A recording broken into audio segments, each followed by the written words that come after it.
তাওহীদ, রিসালাত, আখিরাত। বলার মধ্যে কোনো নতুনত্ব নাই। আদমও এই কথা বলেছেন, তাওহীদ, রিসালাত। নূহ এই কথা বলেছেন নাকি? সমস্ত আম্বিয়া কেরাম এই কথা বলেছেন। আমাদের নবী, আখেরি নবী, তিনিও এই কথা বলেছেন। নবীজির পরে সাহাবা, তাবিন, তাবে তাবিন, সেই থেকে শুরু করে আজ পর্যন্ত প্রত্যেক ওলামায়ে হাক্কানি রাব্বানি তারাও তাওহীদ, রিসালাত, আরেকটা কি? আপনারা কথা কম বলেন কেন? বজ্র বিষাণে ফেটে পড়বেন, কথা জিজ্ঞেস করলে উল্লাসে ফেটে জবাব দেবেন। তাহলে যারা কথা বলবে তাদের কথা বলার সহযোগিতা হবে। আমি কথা বলতে পাবো 1 নম্বর, 1 মার্ক। আর আপনি যদি আমার কথা বলার পরিবেশ তৈরি, হ্যাঁ, জি, হ্যাঁ, হ্যাঁ, এইভাবে একটু। ছোটকালে পুঁথি শুনছেন না? কি পুঁথি? বুড়ারা লাখে লাখে সৈন্য মরে কাতারে কাতার, সুমার করিয়া দেখি 50,000। কয় হ্যাঁ, হ্যাঁ। একজনে গায়, যারা শোনে হ্যাঁ, হ্যাঁ, হ্যাঁ। হ্যাঁ যদি না কয় তাইলে পুঁথি যে পড়ে সে মনে করে যে আমার পুঁথি এরা বুঝে না, অনুধাবন করতে পারেনি। সুতরাং আপনারা একটু সঙ্গে সঙ্গে সাপোর্ট দেবেন। এই জন্য সাপোর্ট দেবেন, আমি নিজের একটা কথাও বলবো না। প্রত্যেকটা কথা কোরআনের, হাদিসের, আল্লাহ এবং আল্লাহর রাসূলের। প্রথমে আসুন তাওহীদ, এবং আমি সময়টাকে 3 ভাগে ভাগ করে নিচ্ছি বলার সুবিধার জন্যে। তাওহীদ, একত্ববাদ, সভরেন্টি অফ অলমাইটি আল্লাহ, মহান রব্বুল আলামিনের সার্বভৌমত্ব, এককত্ব। ওয়াহেদ, আহাদ, ওয়াহেদুন, তাওহীদুন, এক, একক, চিন্ময়, অব্যয়, অরূপ, অতুল, কালজয়ী, চিরন্তন এক, সেই একজন। তিনি কে? লা ইলাহা ইল্লাহু, লাম ইয়ালিদ ওয়া লাম ইউলাদ ওয়া লাম ইয়াকুল লাহু কুফুয়ান আহাদ। বেদে তাকে বলা হয়েছে স্বয়ম্ভু। স্বয়ম্ভু, তাকে কেউ বানায়নি, তিনি কারো থেকে জন্ম নেননি। স্বয়ম্ভু, নিজে নিজে যিনি আবির্ভূত হয়েছেন। সেই বেদ পুরাণের মধ্যেও সত্যযুগ, ত্রেতা যুগে তাকে মানা হয়েছে, জানা হয়েছে। একমে বা দ্বিতীয়াং ব্রহ্মা সর্বাং খলবিদং ব্রহ্মা সর্বধর্মাং পরিত্যজ্য মামেকং শরণং ব্রজ। 3টা শ্লোক বলেছি, 3টাই কিন্তু তাওহীদ। পরবর্তী পর্যায়ে এসে এই তাওহীদ এটাকে ভাগ করে কিছু নিয়েছে দুর্গার ভাগে, কিছু কালীর ভাগে, কিছু সরস্বতীর ভাগে, কিছু কার্তিকের ভাগে, কিছু রামের ভাগে, কিছু অমুক তমুকের ভাগে। পুরা তাওহীদটাকে কি ভাগ বাটোয়ারা করে দেওয়া হয়েছে। একটা উদাহরণ দিলে বুঝবেন। এক দেবতার পূজা করা হয়, মনসা। মনসা এক দেবতা, তার নাম মনসা দেবতা। মনসার পূজা করা হয় এই নিয়তে যেন জীবনে সাপে টাপে বলতা বিমরুলে কামড় না দেয়। মনসা দেবী যদি খুশি হয় তাহলে সারা জীবন সাপের গায়ের উপর দিয়ে হাঁটলেও, আবার ছেলে পেলে ওরা পরীক্ষা যেন ভালো রেজাল্ট করে, ভালো পাস করে, এই জন্য সরস্বতীর পূজা করা হয়। ঠিক না বে ঠিক? এখানে একটা জিনিস অনুধাবনযোগ্য, স্কুল কলেজ ভার্সিটি এখানে লেখাপড়া যারা করে, মুসলিমও আছে অমুসলিমও আছে, যারা প্রত্যেক বছর সরস্বতী পূজা করে তারা 100 ভাগে 100 ভাগ পাস করে নাকি? 100 ভাগে 100 ভাগ। আর যারা সরস্বতী পূজার কাছে একবারও যায় নাই তাদের 12 আনি ফেল, 14 আনি ফেল। তাহলে বুঝা যায় পাশ ফেল সবাই সমান। এখানে বুঝা গেল তাহলে সরস্বতীরও কিছু করার নাই। মনসা দেবীর পূজা করে যেন সাপ কামড় না দেয়। আজ পর্যন্ত সাপে যাদেরকে কামড়াইছে, মনসা দেবীর পূজা যারা করেছে তাদের একজনকেও কামড়ায় নাই নাকি? সাপের কামড়ও সমান সমান, পরীক্ষায় পাশ ফেল সমান সমান নাকি? এতে বোঝা যায় এগুলো কিছু যায়ও না আসেও না, মূল নিয়ন্ত্রণ একজনের হাতে। তিনি কে? আল্লাহ। লাইলাহা হরতি পাপং অলিলাহা পরম পাদং ত বৈকুণ্ঠে স্বর্গবাসং তজপি নাম মোহাম্মদ। লাইলাহা যদি জীবনে একবার পড়ো সব গুনাহ মাফ। লাইলার সাথে যদি ইল্লাল্লাহ যোগ করো ব্যবসায় বরকত, চাকরিতে প্রমোশন, জীবনের কল্যাণ, অনন্ত জীবন। যদি তুমি স্বর্গ বেহেশত শান্তি লাভ করতে চাও তজপি নাম মোহাম্মদ, তাইলে লাইলার সাথে মোহাম্মদ এই নাম যোগ করে পড়ো। আমি সত্য যুগের কথা বলছি, ত্রেতা যুগের কথা বলছি, দাপর যুগের কথা বলছি। আবার অনেকে কেউ যায় মাটির তৈরি দেবদেবীর কাছে সাহায্যের জন্যে, কেউ পাথরের তৈরি মূর্তির কাছে যায় নাকি? কেউ মৃত বানানো শিবের কাছে যায়, আর কিছু কিছু মানুষ জীবিত শিবের কাছে যায়। জীবিত শিব আছে না নাই? ওখানে ওরা তৈরি করা শিব এটার পাও ধোয়া পানি খায়, আর এখানে এরা জীবিত শিব পীর নামে একজন ত্রাণকর্তা, তার পাও ধোয়া পানি খায়। তাহলে বোঝা গেল সেইটাও পূজা এইটাও আছে না নাই? ইবলিস সে টায়ার্ড হয়নি, রিটায়ারও করেনি, বুড়া হয় নাই। সেদিন যেরকম ছিল আদম হওয়ার সেই জান্নাতের আমলে এখনো ঠিক সেইভাবে আছে। সে তার কাজ করে যাচ্ছে। আল্লাহ কয়জন? সৃষ্টিকর্তা কয়জন? এক মে বা দ্বিতীয়াং ব্রহ্মা সর্বাং খলবিদং ব্রহ্মা সর্বধর্মাং পরিত্যজ্য মামেকং শরণং ব্রজ। বেদের কথা, কুন্তাব সূক্তের কথা। এরপরে আসেন তাওরাত, জবুর, ইনজিল। তাওরাত, জবুর, ইনজিল। ইন্না হাযা লাফি সুহুফিল উলা সুহুফি ইব্রাহিমা ওয়া মূসা। আবার আসুন যালিকা মাসালুহুম ফিত তাওরাতে ওয়া মাসালুহুম ফিল ইনজিল। তাওরাত, জবুর, ইনজিল এই থেকে শুরু করে ইব্রাহিম আলাইহিসসালাম তার আগের পরের নবী সবার কাছে সব যুগে আমি একটা কথাই বলেছি, আন্নাহু ইলাহা ওয়াহিদ লা ইলাহা ইল্লাহু। সেই আল্লাহ এক, চিন্ময়, অব্যয়, অরূপ, অতুল, কালজয়ী, চিরন্তন। তিনি একাই একক, একাই পরম, একাই চরম, একাই সব কিছু। আর সেই আল্লাহ পুরাণ হয় না। সেই আল্লাহকে বাদ দিয়ে যেসব গয়রুল্লাহ, অখোদা, যেগুলোর পূজা পার্বণ করা হয় এগুলার লাইফ গ্যারান্টি 1 বছর। 1 বছর পরে এগুলাকে পানিতে ফেলে দেওয়া লাগে নাকি? এগুলা টায়ার্ড হয়ে গেছে, ইনভ্যালিড হয়ে গেছে। এখন আর ভক্তদেরকে সহযোগিতা করার, আমার আল্লাহ বুড়া হয়ে গেছে কি লাঠিবাদ দিয়ে আনে। হুয়া লাভবালো অল আখেরো অল জাহেরো অল বাতেন ও হুয়া আলা করলে। কোটি কোটি বছর আগে তিনি যেমন ছিলেন এখনো ঠিক তেমন আছেন। ফার্সি ভাষায় আল্লাহর ফার্সি তর্জমা খোদা।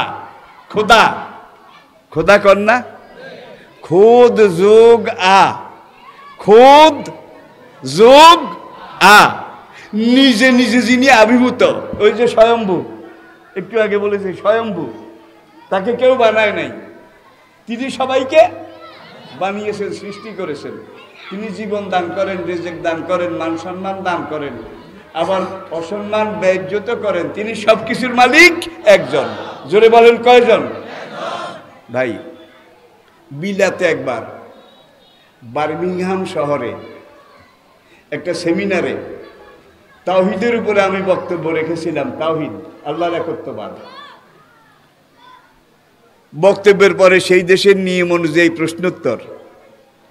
একজন খ্রিস্টান সাংবাদিক আমাকে প্রশ্ন করলো, অনারেবল মাওলানা, আপনার কথাগুলো যুক্তিপূর্ণ, আপনার কথাগুলো শিক্ষাপ্রদ, কথাগুলো খুব দামি। আপনার কাছে আমার একটা প্রশ্ন, সৃষ্টিকর্তা কয়জন? কয়জন? আমি বললাম, মাই ডিয়ার জেন্টলম্যান, কয়জন হইলে ভালো হয়? আপনারা হয়তো 3 জন মানেন, যেহেতু আপনি একজন খ্রিস্টান পণ্ডিত। ইয়া, হ্যাঁ, আমরা 3 জন মানি। ইহুদিরা মানে 2 জন। ওয়াকালাতিল ইয়াহুদ উযাইর ইবনুল্লাহ, আল্লাহ নিজে এক খোদা, আল্লাহর পুত্র উযাইর আরেক খোদা। তাইলে কেউ 2 খোদা, কেউ 3 খোদা, আবার কেউ যত নর তত নারায়ণ, যত কল্লা তত আল্লাহ, যত জীব তত শিব। আছে না নাই? যত জীব তত শিব। তাহলে পুকুরের বোয়াল মাছও শিব, পুঁটি মাছও শিব। এক শিবে আরেক শিবের বোধা খায় না। যত জীব তত শিব। জাইলা ধরা এইটাও শিব, বাউয়া ব্যাঙ্গ শিব। এক শিবে আরেক শিবের, এক শিব শক্তিশালী, আরেক শিব দুর্বল। আসলে এগুলো কোনো কথার কথা। এগুলোকে যদি আপনি একটু যুক্তির নিরিখে টালি করেন তাহলে গ্রহণ করার মতো কিছু নাই। আমি সমালোচনা সুরে বলছি না, আমি অমুসলিম ভাইদের বিবেকের কাছে এই যুক্তিপূর্ণ প্রশ্নগুলো রাখছি। আর এই পর্যন্ত যত মুসলমান কনভার্টেড মুসলিম, বিশেষ করে উপমহাদেশে আমরা দেখেছি তারা অধিকাংশ কিন্তু ব্রাহ্মণ। কি ব্রাহ্মণ? ভগবান শিব শক্তি থেকে শুরু করে আজ পর্যন্ত এরা সব ব্রাহ্মণ। কারণ তারা গীতা পড়ে, বেদ পড়ে। কুন্তাব সূক্তের মধ্যে 120টা শ্লোক আছে। কয়টা? 120টা। 120টা শ্লোকের মধ্যে 80টা শ্লোকে আল্লাহ, আল্লাহ রাসূল এবং আখিরাতের কথা বলা আছে। তাইলে তাদের কিতাবে কয় কি আর তারা করে। তো ভদ্রলোক আমাকে বলল যে আসলে স্রষ্টা কয়জন? কয়জন? সে বলে 3 জন। আল্লাহ নিজে এক খোদা, মরিয়ম আর এক খোদানি। আল্লাহ আর আল্লাহর বউ বিবি মরিয়ম, এই 2 জনের মিলনে যেই ছেলে জন্মগ্রহণ করেছে এই ছেলে হইল খোদাই পুত্র। গর্দি ফাদার, গর্দি মাদার, গর্দি হলি গোস্ট, এই 3 জনে মিলে জগৎ চালায়। প্রিয় ভাইয়েরা, একটু বুঝার চেষ্টা করি, আমরা একটু বুঝার চেষ্টা করি, সামনে এগিয়ে যাই। আসুন, এখন ভদ্রলোককে আমি বললাম সৃষ্টিকর্তা কয়জন হইলে ভালো হয়? হুজুর, আপনি তো একজনের কথা বলেছেন। This is perfect, this is a plain truth. এটাই নিরেট সত্য, একমাত্র সত্য। সৃষ্টিকর্তা কয়জন? জোরে বলেন। লাম ইয়ালিদ ওয়া লাম ইউলাদ ওয়া লাম ইয়াকুল লাহু হুয়াল্লাহুল্লাযী লা ইলাহা ইল্লাহু। একবার না বারবার? একবার না বারবার? আল্লাহু আকবার, বারবার বারবার। সকল নবী এই শিক্ষা দিয়েছেন, ঠিক কিনা? ইয়া কাওমে ইবুদুল্লাহ মা লাকুম মিন ইলাহিন গায়রু, মা লাকুম মিন ইলাহিন গায়রু, ইন্নী আখাফু আলাইকুম আযাবা ইয়াউমিন আযীম। সকল নবীর এই ওয়াজ কোরআনে আল্লাহ কোট করে দিয়েছেন। তাওহীদ, রিসালাত, আখিরাত, এই 3টা ছিল দাওয়াতের মূল ভিত্তি। তো ভদ্রলোককে আমি বললাম সৃষ্টিকর্তা কয়জন হইলে ভালো হয়? আপনি তো একজনই কইছেন, একজন। আমি যে একজন বলেছি এর কারণ কি বুঝেন? এইটা পরিষ্কার করার জন্যই তো আপনাকে প্রশ্নটা করেছি। আমি বললাম, মাই ডিয়ার জেন্টলম্যান, আপনি কি সৎকিয়া জানেন? সৎকিয়া এটা তো 1-2 ছেলেমেয়েরাও জানে সৎকিয়া। আমি বললাম, হোয়াট ইজ সৎকিয়া? সৎকিয়া কাকে বলে? সে বলে 1 to 100, 1 to 1 থেকে, এটাকে সৎকিয়া বলে। মানে শতকিয়াতে অঙ্ক কয়টা? আমি প্রশ্ন করলাম, ভদ্রলোক জবাব দিলেন 100টা। আমি বললাম কোন 100? কয় 1 থেকে 100। আমি বললাম দিস ইজ রং রং রং, আপনার এটা ভুল ভুল ভুল। যদি পারেন ঠিক বলেন, শতকিয়াতে অঙ্ক কয়টা? কয় 10টা 10টা। আমরা দিস ইজ অলসো রং, আপনার এইটাও ভুল। যদি পারেন ঠিক করে বলেন, শতকিয়াতে অঙ্ক কয়টা? কয় 9টা। একবার 100, আবার 10টা, আবার 9টা। আমি বললাম দিস ইজ অলসো রং, শতকিয়াতে অঙ্ক 100টাও নয়, 10টাও নয়, 9টাও নয়। আপনি যেইটাই বলেন সেইটাই তো ভুল হচ্ছে, ঠিক করে বলেন। আমি এর চাইতে ঠিক কি আই ডোন্ট নো, আমি জানি না। বললাম আপনাকে আমি জানাবার চেষ্টা করি, মাই ডিয়ার জেন্টেলম্যান, শতকিয়াতে অঙ্ক মাত্র একটা, 1 is 1, 1 is perfect 1। এক চিন্ময় অব্যয় অরূপ অতুল কালজয়ী চিরন্তন চিরশাশ্বত। শতকিয়াতে অঙ্ক মাত্র একটা, সেটার নাম কি? 1। জোরে বলেন। আমি ভদ্রলোককে বুঝাচ্ছি আর কি, আপনাদের সামনে কোট করি। কতক্ষণ বলার পরে ভদ্রলোক বলে, honourable Maulana, what do you mean by with 2? 2 বলতে আপনি কি বুঝেন? আপনি যে বললেন অঙ্ক মাত্র একটা, আর কোনো অঙ্ক নাই, আর কোনো অঙ্ক নাই, একটা 1। তখন আমি বললাম 2 is equal to 1 plus 1 is equal to 2। 1 যোগ 1 সমান সমান কি? আমি বুঝতে পারলাম না, অ্যানাদার এক্সাম্পল প্লিজ। আমি বললাম মাই ডিয়ার জেন্টেলম্যান, আপনি আমাকে বলেন 5 অর্থ কি? 5 অর্থ 5।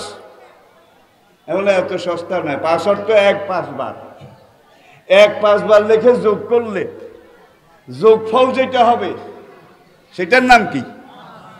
আমি বোধহয় বুঝাইতে পারি না, কঠিন হয় নাকি? 1 যোগ 1 যোগ 1 যোগ 1, 5 বার 1 লিখে যোগ করলে কি হবে? এটার নাম 5। ভদ্রলোক বলে আমি বুঝি না।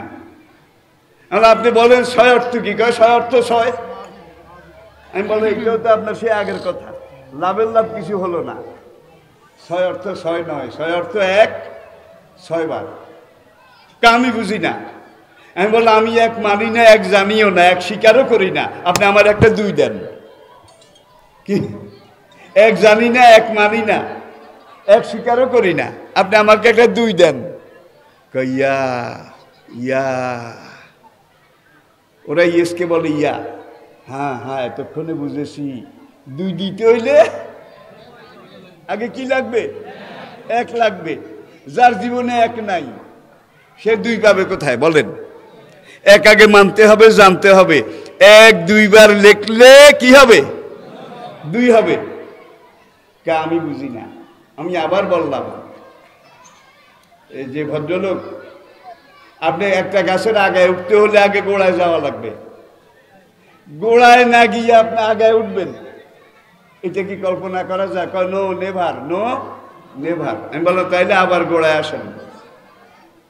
শতকিয়াতে অঙ্ক মাত্র একটা, আর সবকিছু এই 1 থেকে সৃষ্টি, 1-এর বিস্তৃতি, 1-এর লীলা খেলা। ভদ্রলোক এবার হেসে বলল, মাই ডিয়ার জেন্টেলম্যান, অনারেবল মাওলানা, এইবার আপনি যেই যুক্তি দিছেন, আসলে 1 না মানলে তো 2ও নাই, 3ও নাই, 4 বোধহয় আছে, একটাও নাই। যার জীবনে 1 আছে তার জীবনে 2 আছে। যে 1ই মানে না সে 2টা পাবে কোথায়? আগে 1 2 বার বলতে হবে, তারপরে কি হবে? 2 হবে। এইবার বলো what do you mean by with 0 0? শতকিয়াতে তো 0 আছে, 0। শূন্যের কি অর্থ করবেন? হলো 0 is equal to 0, 0 is nothing।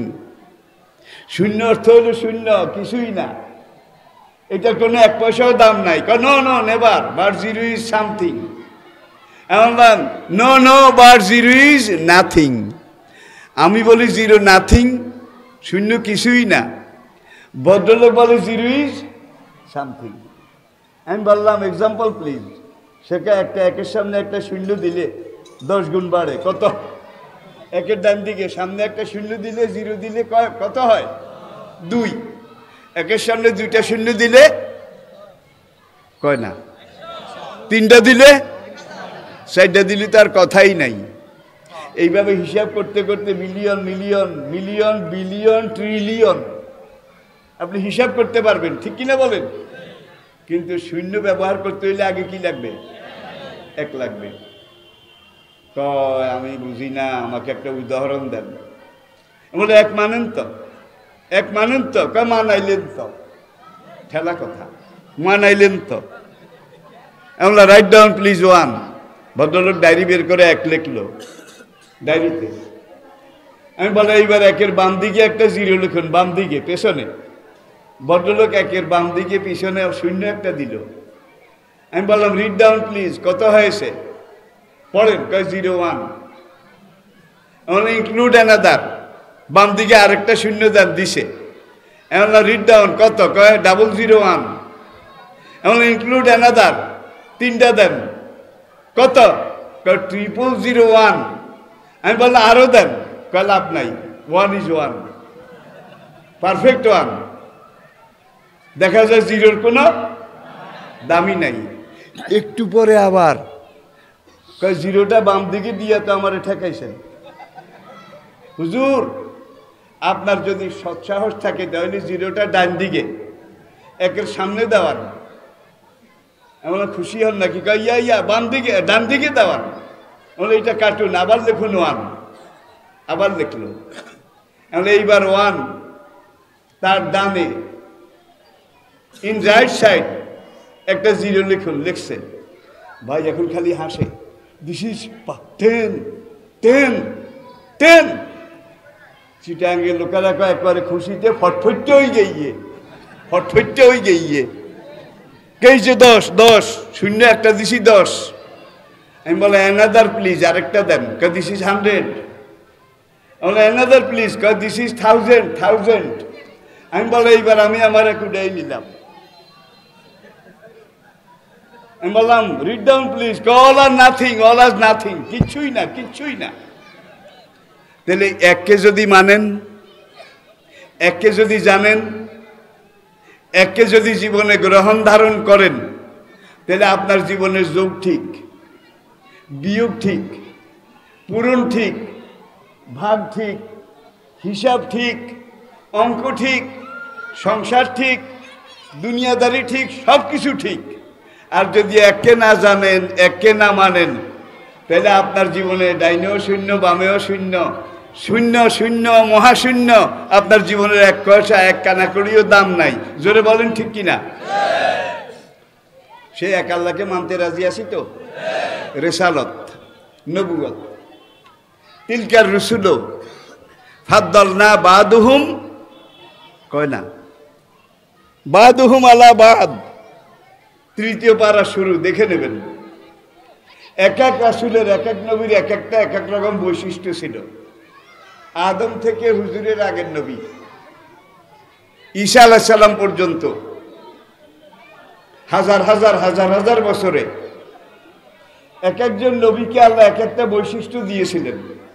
আর আদম থেকে ঈসা পর্যন্ত সকল নবীর সকল বৈশিষ্ট্য, সকল গুণাবলী একত্র করে একজন নবী, শেষ নবী রহমতুল লিল আলামিনকে দিয়েছেন। আমি আবার বলছি, আই রিপিট, আদম থেকে ঈসা পর্যন্ত যুগে যুগে এক এক নবীর এক একটা বৈশিষ্ট্য গালেব ছিল। আর আমাদের নবীকে আল্লাহ পাক যে রিসালাত পরিপূর্ণ, যে সিরাতুন নবী পরিপূর্ণ, আদম থেকে ঈসা পর্যন্ত সকল যুগে সকল নবীকে যত গুণাগুণ বৈশিষ্ট্য দিয়েছিলেন, আমাদের নবীর ভিতরে একা এর সব কিছু আল্লাহ দিয়েছেন। এই জন্য আমাদের নবী সাইয়্যিদুল আম্বিয়া, আমাদের নবী সাইয়্যিদুল মুরসালিন, ঠিক কিনা বলেন?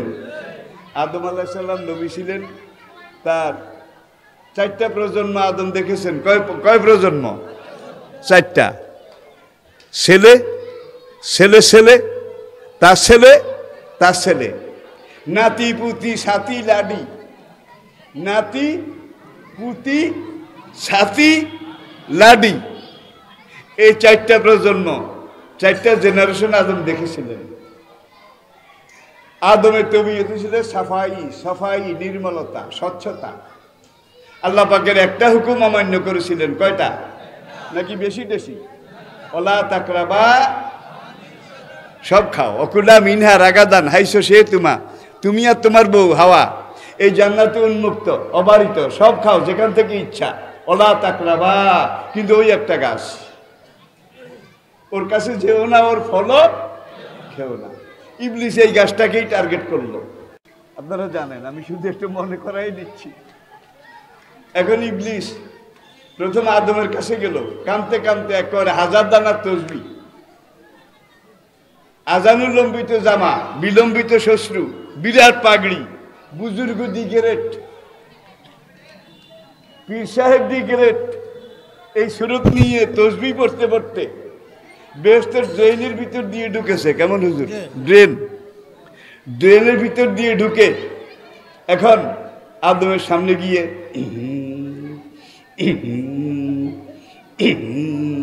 আসে না নাই? এখন এইভাবে আদমকে প্রতারিত এবং প্ররোচিত করে, আর চোখ দিয়ে টপ টপ করে পানি পড়ে। বুড়া মানুষ, একের খুনখুনে বুড়া, এই শুরুতে গেছে। আদম কয়, মা বালুকা ইয়া শাইখি, হুজুর আপনাকে তো চিনতে পারলাম না, আপনার পরিচয় কি? কয়, বাবা তুই চিনবি কেমনে, আমি এই এলাকার শহর কুতুব। শহর কুতুব। আপনার দায়িত্ব কি? কয়, তোদের ভালো মন্দ, সুখ শান্তি, এটা পর্যবেক্ষণ দেখার জন্যে আল্লাহ আমাকে কুতুব হিসাবে, তোদের মুরব্বী হিসাবে, গাইড ম্যান হিসাবে দায়িত্ব দিয়েছেন। আদমকে ভালো। আদম থামলেন। এইবার ওই হুজুর জিজ্ঞাসা করে, বাবা কি খাওটাও? কয়, সব খাই। অকুলা মিনহা রাগাদান, সব ওপেন আমাদের জন্যে, পুরা জান্নাত আমাদের জন্য উন্মুক্ত আল্লাহ করে দিয়েছেন, সব খাই। আল্লাহ নেয়ামত, সুষমা, সৌন্দর্য, বেহেশতের না জিনিসটা নাই। কি একটা জিনিসের অভাব আছে বেহেশতে, সেটা হলো না বা নাই। এই জিনিসটার অভাব, আর কোনো জিনিসের অভাব নাই। আমি কি বুঝাতে পেরেছি?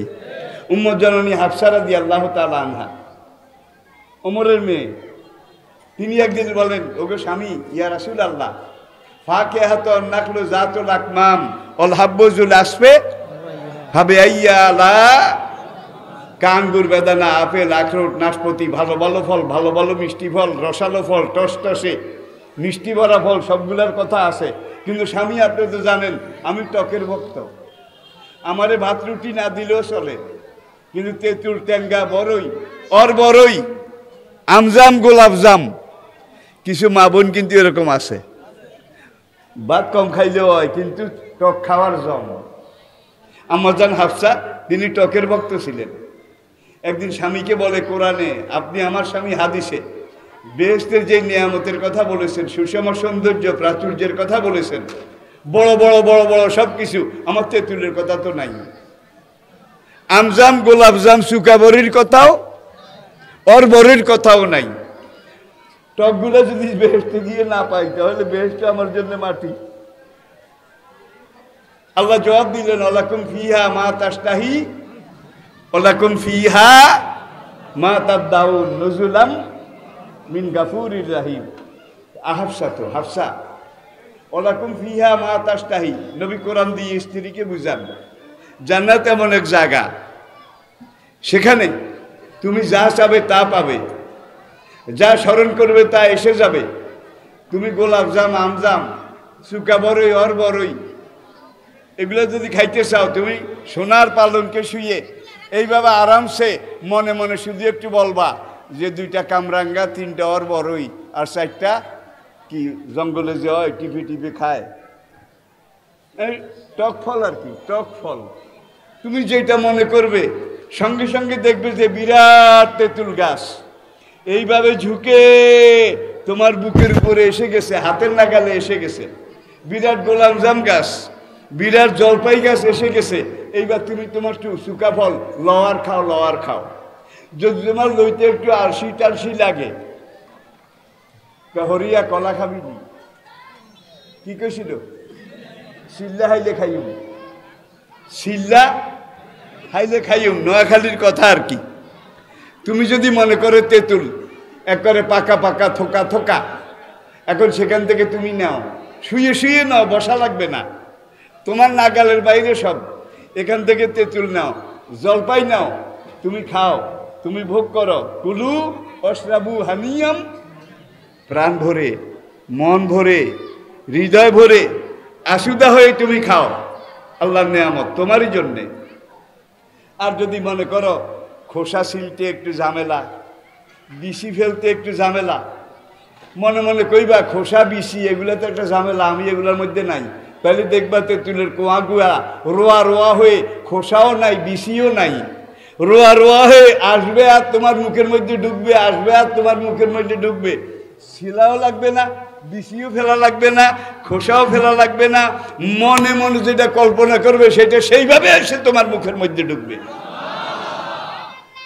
তো বেহেশতে সব কিছু আছে, কোনো জিনিসের অভাব নাই, কিন্তু একটা জিনিসের অভাব, সেটা হলো না এবং নাই জিনিসের অভাব। কি না? এটাও নাই, নাই এইটাও নাই। মা তাস্তাহি আনফুসুকুম, যেটা চাবেন সেটা আছে। শেষ কথা আখেরাত। আপনাদের বোধহয় অসুবিধা হয়, মোল্লা নাজিম তো ওয়েটিংয়ে আছে, আমার তো এখন সিরিয়াল আউট হয়ে গেছে, কারণ জীবনের এমন পর্যায়ে শুরুতে বলেছি শেষ কথা আখেরাত। আখেরাত সকল আম্বিয়া কেরাম তারা যে দাওয়াত দিয়েছেন, তাদের দাওয়াতে তিনটা পিলার ছিল, তিনটা পিলার।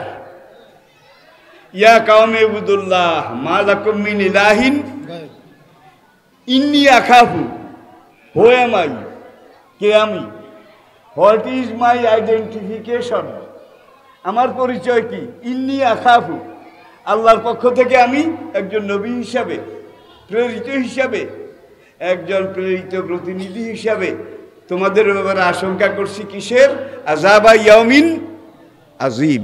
একটা আয়াতে তাওহীদ, রিসালাত, আখেরাত। সকল নবী এই দাওয়াত দিয়েছেন তিনটা ভিত্তির উপরে, তিনটা পিলারের উপরে। পিলার তিনটা, তাওহীদ, রিসালাত, আখেরাত।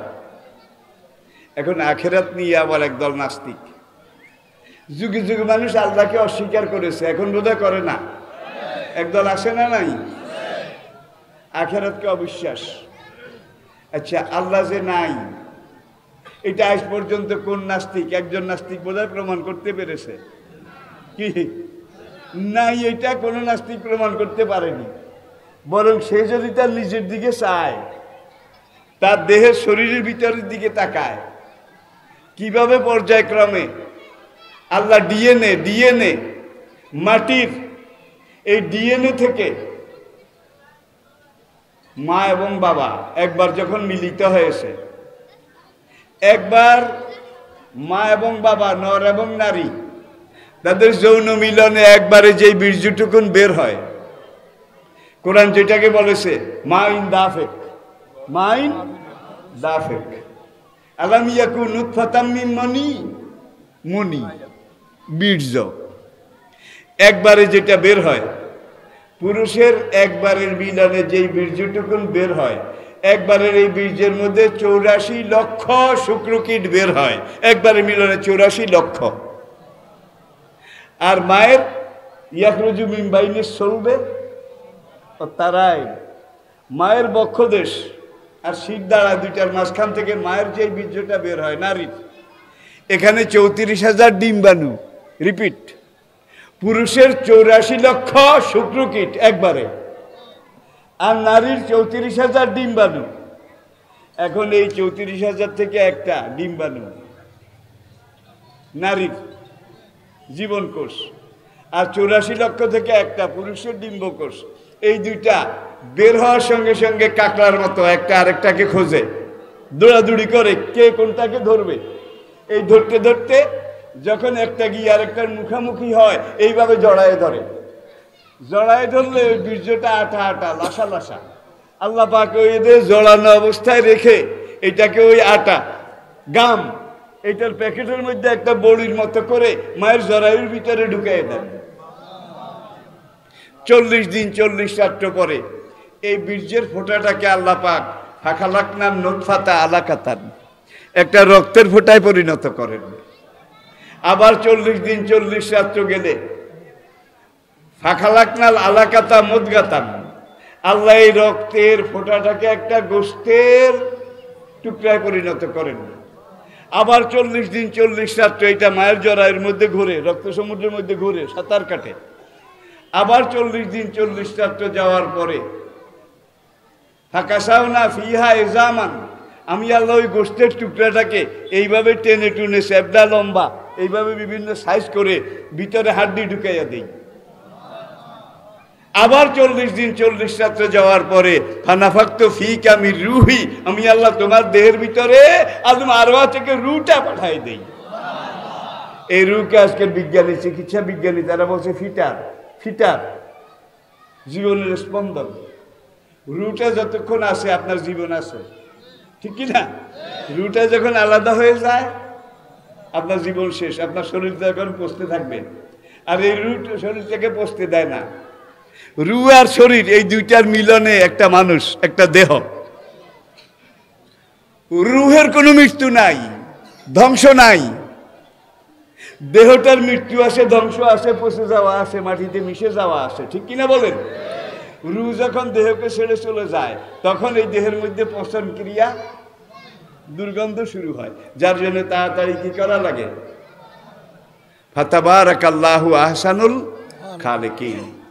ভাই তাহলে আমাদের সামনে পরকাল আছে কিনা? যখন মরে যাব আমাদেরকে দাফন করা হবে, কবর। আল কবর আউয়ালু মানজিলিম মিন মানাজিলিল আখিরা, আখিরাত পরকাল। দুনিয়া জীবন 60 বছর, আর কবরে যাওয়ার পরে যেই জীবন আসতেছে সেটা 60 বছর, 60,000, 60 লাখ, 60 কোটি, 60,000 কোটি, 60 বিলিয়ন কোটি, 60 ট্রিলিয়ন কোটি, কোনো শেষ নেই। সেই পরকালের জীবনের শুরু আছে, শেষ নাই। তাহলে এই 60 বছরের জীবনে আপনাকে কামাই করতে হবে, রোজগার করতে হবে, বেঁচে থাকার জন্যও করা লাগবে হালাল পন্থায়, ঠিক কিনা বলেন? এই 50, 60, 70 বছরের জীবনে আপনাকে পরকালিটাকেও কামাই করতে হবে, রোজগার করতে হবে। আর এই পরকালিটার সাথে সম্পর্ক রেখে আপনি যদি জীবন পরিচালনা করেন, আয় রোজগার করেন, চাকরি বাড়ি করেন, ব্যবসা বাণিজ্য করেন, তাইলে এই ব্যবসা বাণিজ্য, আয় রোজগার, এটার মধ্যে দুইটা পন্থা আছে, একটা জায়েজ আর একটা। তাহলে আমরা কোনটাকে গ্রহণ করব? ঘরে ঘরে সুদ ঢুকে গেছে, খবর নিয়ে দেখেন গ্রামে গ্রামে। একদিকে বাড়ি বাড়ি ভিক্ষা করে, আরেকদিকে এই ভিক্ষুক, এই ভিখারিনী সুদের উপরে টাকা লাগায়। আপনাদের এলাকায় হয়তো নাই, আছে। এরপরে দেখুন ঘরে ঘরে সুদ ঢুকে গেছে। সবচেয়ে সিরিয়াস যেটা, কোনো জাতি, কোনো দেশ, কোনো সম্প্রদায়, কোনো জেনারেশন, এটার যদি 12টা বাজাইতে হয়, এটাকে যদি আগামী দিনের জন্য নষ্ট করা, শেষ করার পরিকল্পনা করা হয়, তাহলে এই যুগে সবচেয়ে যেটা মারাত্মক মারণাস্ত্র সেটা হলো নেশা। কি? আজকে যুবক তরুণ তারা নেশার মধ্যে অনেকেই, সব না, অনেকেই আসে না নাই, আসে না নাই। কুল্লু মস্কার হারাম, শেষ কথা। আপনি যখন এই নেশাটা খাবেন, আল্লাহ এই জন্য হারাম করেছেন। গাঁজা, আফিং, ভাং, মদ, তারপরে হিরোইন, ইয়াবা, পপি, আরো নাম না জানা অনেক অনেক অনেক যুবক আজকে এটার মধ্যে আসক্ত, ঠিক কিনা বলেন? আর এই মদ, গাঁজা, ফেন্সিডিল, ইয়াবা এগুলো খেলে আল্লাহ এই জন্য হারাম করেছেন। প্রথম আপনার হার্টে অ্যাটাক করে, এরপরে আপনার লিভারে অ্যাটাক করে, এরপরে আপনার কিডনিতে অ্যাটাক করে, এরপরে আপনার গোল ব্লাডারে অ্যাটাক করে, আপনার লাংস, ফুসফুসের মধ্যে অ্যাটাক করে, সর্বশেষ রক্তের মধ্যে গিয়ে যখন অ্যাটাক করে তখন কিডনিটা বিকল হয়ে যায়। এইগুলো যখন বিকল হয়ে আসে, 40 বছর হলো যৌবন, 40 পর্যন্ত যৌবন, তারা যুবক। আমার এলাকায় এইভাবে নেশা খেয়ে 40-এর আগে কয়েকজন মরে গেছে। কিন্তু এই নেশা খেয়ে আরেকটা মারাত্মক, যেটা যুবক ভাইয়েরা অ্যাটেনশন প্লিজ, আমার কাছে কত রকমের মানুষ আসে। কিছুদিন আগে এক মহিলা আসলেন, হুজুর আমি এখন কি করব? মা কি বলেন, কি বলতে চান? কয় ছেলেটারে এর আগে 2টা বিয়ে করাইছে, একমাত্র ছেলে, 2টা বউ চলে গেছে, এখন আবার আরেক জায়গায় দেখতেছি, এখন এরা রাজি হয় না। আমরা কেন রাজি হয় না? কারণটা কি? কয় 2 বউ চলে গেছে, তৃতীয় পক্ষ রাজি হয় না। কয় আর হলার বলে এইটা নাই। এইটা বুঝছেন কি যুবক ভাইয়েরা? আমি একটা সিরিয়াস কথা বলেছি, আপনার সেক্সুয়াল পাওয়ার, যৌনশক্তি পর্যন্ত এই মদ, নেশা, গাঁজা, ফেনসিডিল এগুলাতে একবারে জিরো, একবারে মাইনাস, শেষ করে দিচ্ছে। এরপরে যারা কিডনি দুর্বল, হার্ট দুর্বল, বাল্ব দুর্বল, এরা আগামী দিনে এই যে এখন এই নির্বাচনের কাজ শুরু হয়েছে, আপনারা যখন এনাদের মতো আমাদের মুরব্বী হবেন, বাবা হবেন, তখন কিন্তু আপনাদের heart affected, bulb affected, liver affected, প্রত্যেকটা অঙ্গের মধ্যে উড়িয়ে ধরেছে। গুনগুন্না ছিলেন তো? প্রত্যেকটা অঙ্গের মধ্যে গুনগুন্না উড়িয়ে ধরেছে। এগুলোর ভিতরটা করে ফাঁপা হয়ে গেছে। এখন আপনি নিজের ভালো মন্দ বুঝতে পারেন না, চলতে পারেন না। জাতির নেতৃত্বে আপনি কিভাবে দেবেন? যার জন্য দাজ্জালের সর্বপ্রথম সবচেয়ে বড় পরিকল্পনা হলো, মুসলমানরা যে জিনিসগুলো নিষেধ করেছে এগুলোকে আগে সেখানে ঢুকায় দাও। আর ইসলাম ওই জিনিসগুলোকে নিষেধ করেছে যেগুলো তাদের দেহের জন্য ক্ষতিকর, দম্পতির জন্য ক্ষতিকর, পরিবারের জন্য ক্ষতিকর, সমাজের জন্য ক্ষতিকর, দেহের জন্য ক্ষতিকর। আসেন শেষ কথা, এইবার আদমকে ইবলিস জিজ্ঞাসা করলো, বাবা ভালো আছো তো, খাওটা? হ্যাঁ হ্যাঁ, রাগাদান হাইছো সে তোমার একবারে প্রাণ ভরে খাই। কিছু মানা টানা নাই তো? ওই একটা গাছ, আল্লাহ বলছে অলা তাকরাবা, ওই গাছের কাছে যেও না, ওর ফলও খেও না। এখন ইবলিস হুজুর এইভাবে মাথা লাড়ে, বটেই তো, তাই তো। আদমকে কি হুজুর কি হয়েছে? কেবাটে যেটা আসল জিনিস, যেটার মধ্যে আবে হায়াতের পানি আছে, যেই গাছের ফলের রস 1 ফোঁটা খাইলে মানুষ কিয়ামত পর্যন্ত হায়াত দ্বারা মৃত্যুঞ্জয়ী হয়। কোনোদিন একটা পেশরা, একটা খাসনি পর্যন্ত হবে না, রোগ ব্যারাম তো দূরের কথা। বেটা আমি খাইছি, আমি জানি আল্লাহর নিয়ত, তোকে আল্লাহর নিয়ত বেশি ভালো না, তোদেরকে বেহেশতে বেশি দিন রাখতে চায় না, যার জন্য আসলটা নিষেধ করেছে। বেটা আমি খাইছি, আমি জানি। আদমের একটু সন্দেহ হইল, কিরে বাবারে, খাইলে আমার লাভ হবে, আমার বউর লাভ হবে। দেখা যায় আমাদের চেয়ে তার গরজ বেশি। বাংলা একটা প্রবাদ আছে, গরজ বড় বালাই। আদম এইবার লা হাওলা ফাতাহাল্লা আদম এইভাবে এসেছে, লা হাওলা ওয়ালা কুওয়াতা ইল্লা বিল্লাহ। এটা যখন পড়া শুরু করেছে, পিসাব দিছে দৌড় ওই ড্রেনের দিকে বাইরে। আদমকে মা বা লুকাইয়া সাই কি, হুজুর জান কে? কয় বেটা আমার উজু ছুটে গেছে, আমি উজুটাকে আবার রিকনস্ট্রাকশন দোহরাই, পুনর্নির্মাণ করে আসি।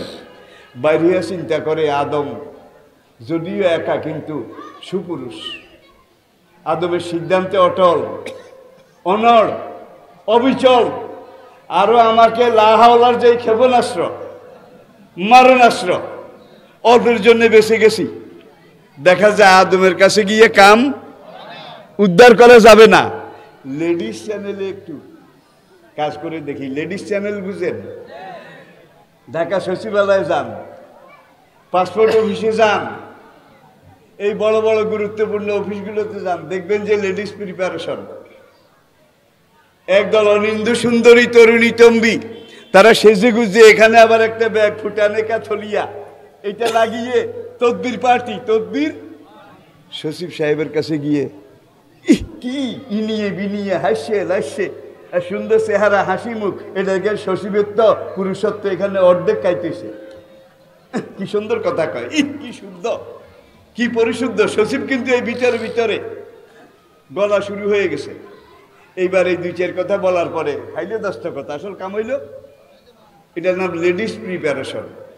পুরুষ দিয়ে না পারলে মহিলা দিয়ে। এটা ইবলিশও করেছে, এই যুগে বোধহয় নাই। জোরে কর। ডিসি স্যারকে দিয়ে ফাইলে দস্তখত করা যায় না, 3 বার গিয়ে ফিরে আসছে। নডা একটা শিখাইয়া দিছে, এইভাবে পারবি না। স্যার কিন্তু খুব নীতিবান মানুষ, স্যার কিন্তু অনৈতিক, একটা কাজও করে না। তুই একটু স্যারের বউর লগে কথা কর, স্যারের বউরে যদি রাজি করতে পারস, স্যার যত তাল গাছ, যত বিরাট গাছ হোক, বউ যদি একবার স্যারের কয়, কিল্লা ফতে আসে না নাই? যেরকম আসে না নাই? এটাকে বলা হয় লেডিস প্রিপারেশন। এখন ইবলিস, হাওয়া ছিলেন আরেক জায়গায়, এখন কাঁদতে কাঁদতে জিকির করতে করতে মা হাওয়ার কাছে গেছে। এখন ইবলিসের চোখ দিয়ে পানি পড়তে পড়তে দাড়ি ভিজে গেছে। ইবলিস হুজুরের কান্দা দেখে মা হাওয়াও কান্দে। কি আদমের কাছে গিয়ে এত কান্দলো, এত কিছু করলো, আদম তো কান্দে নাই। আপনাদের গ্রামে একটা মেয়ের বিয়ে হচ্ছে, আগ হয়ে গেছে, খাওয়া দাওয়া হয়ে গেছে। এখন মেয়েটাকে কন্যা সম্প্রদান, যেটাকে বলা হয় কন্যা সম্প্রদান, গাড়িতে উঠাই দেবেন, পালকিতে উঠাই দেবেন, বরপক্ষকে দিয়ে দেবেন সামনের জীবনের জন্যে। এখন মেয়ে কান্দে, মেয়ের মা কান্দে, খালা কান্দে, ফুফি কান্দে। আশপাশের বাড়িতে মেয়েরা, মহিলারা তামসা দেখতে আসছে, ওদের কান্দন দেখে তারাও কান্দে। পুরুষ কিন্তু একজনও কান্দে না। এনসাইক্লোপিডিয়া ব্রিটানিকা লিখেছে, একজন পুরুষ 1 ঘন্টা নিঃশ্বাস প্রশ্বাসে যেই পরিমাণ অক্সিজেন ব্যবহার করে, একজন নারী গড়ে ব্যবহার করে তার অর্ধেক।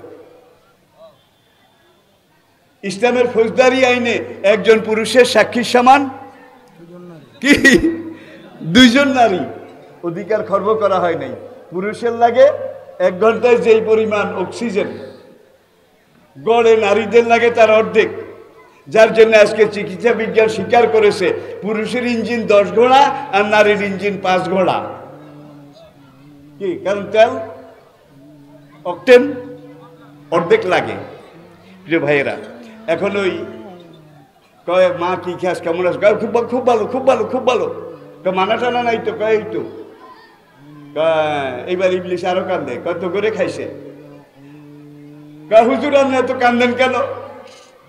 তোদের অবস্থা চাইলে আমার কান্না আসে। গোপাল ভাঁড়ের কিচ্ছা যারা শুনছেন, নবদ্বীপের রাস্তা দিয়ে গোপাল যায়, ল্যাংটি একটা পড়েছে, নিতম্ব দোনোটা বাইরে, পিতা মরে গেছে। এখন নবদ্বীপের এক ব্রাহ্মণ গোপাল রে কয়, বাবা গোপাল রে, তোর অবস্থা দেখে আমার কান্না আসে। গোপালও তো কম না, সে বলে বটেই তো, বটেই তো, তাই তো, তাই তো। ঠাকুর মশাই, মুখুজ্জ মশাই, আমার বাবা মরার আগে সবসময় আমাকে বলতেন, আমি মরে গেলে তোর দুঃখে শিয়াল কুত্তাও কাঁদবে। কোনখানে লাগাইছে খেয়াল করছেন? এখন আদম আর হাওয়ার দুঃখে ইবলিশ কাঁদে শিয়াল কুত্তার মতো। এখন কয় মা, এই চিরদিন বাঁচবি, চিরযৌবনা হবি, এই হবি, সেই হবি। এত ভালো জিনিস, তাইলে আমরা কি করবো? কয় দরকার। কয় না, আমার তো বিয়ে হয়েছে। আল্লাহর আইন হলে বিয়ে হলে স্বামীর অনুমতি ছাড়া যাওয়া যাবে না, খাওয়া যাবে না, কিছু করাও যাবে না। একটা মশলা শিখে নিলেন, কিন্তু কয় তোর স্বামীরে তো আমি কইছি, পাত্তা দেয় না। মা তুই একটু আমার লগে আয়, আমার হয়ে তুই একটু তোর স্বামীরে ক। এবার হাওয়ারে লইয়া গেছে কার কাছে? আদম যেখানে তাশরিফ রেখেছেন সেখানে গিয়ে এখন হুজুরও কান্দে, হুজুরের কান্দা দেখে হাওয়াও কান্দে। আদম কিন্তু কান্দে না। এখন রাগে অনুরাগে হাওয়া বলে, আসলে তোমরা পুরুষ জাতি বড় কঠিন, বড় নিষ্ঠুর। এত বড় হুজুর আমাদের দুঃখে এত কান্দা কান্দে, আর তোমার মনটা গলে না। অনেকবার এইভাবে বলার পরে এখন হাওয়ার কান্দন দেখে কিন্তু আদমের পুরুষত্ব এটার মধ্যে আস্তে আস্তে ধস নেমেছে। হাওয়া তুই কান্না থামা, খাবো না, না খাবো আমি পরে চিন্তা, না আমার কান্দা থামে না, হুজুরের কান্দা দেখে আমার কলিজা ফেটে যায়। এই যুগে এরকম হুজুরের মুরিদ বিশ্বাসী আসে না নাই? জোরে কন, আসে না নাই? জোরে কন, জোরে কন।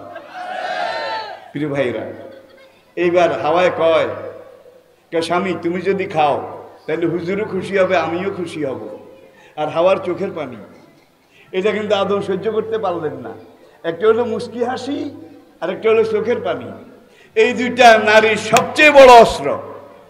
যুবক ভাইয়েরা ভালো করে শুনে নাও, কেবল হাঁটে হাঁটে এখানে হাঁটতে হাঁটতে প্রেম করিও না, জন্মের ঠকা ঠকবা। সারা জীবনের জন্য কানবা, পস্তাবা। তোমার বাবা মা অভিভাবক, তাদের অভিজ্ঞতা তোমার চেয়ে অনেক পরিপক্ক, তাদের উপরে রেফার করবে, নিজেরা চয়েস করিও না। আর বোধহয় সামনে যাওয়ার দরকার নাই। এই তারপরে এখন হাওয়ার কান্দন দেখে আদমের পরিষদ তো এটা টলে গেল, কাত হয়ে গেল। কয় যদি খাই, হুজুরে কান্দে কান্দুক, তোর কান্দা আমি সহ্য করতে পারি না, এখন যদি খাই তুই কানবি না? তো না, একটুও কানবো না। না কান্দার জন্যই তো তোমার এইবার আদমও খাইছে, হাওয়ারেও খাওয়াইছে। কি ফাজাল্লাহুমা শায়তানু ফাখরাজাহুমা মিম্মা কানা ফিহি। আল্লাহ পাক আমাদেরকে বুঝার তৌফিক দান করুন। ওমা আলাইনা ইল্লাল বালাগ ওয়া আখির দাওয়ানা আনিল হামদুলিল্লাহি রাব্বিল আলামিন। আসসালামু আলাইকুম ওয়া রাহমাতুল্লাহি ওয়া বারাকাতুহু।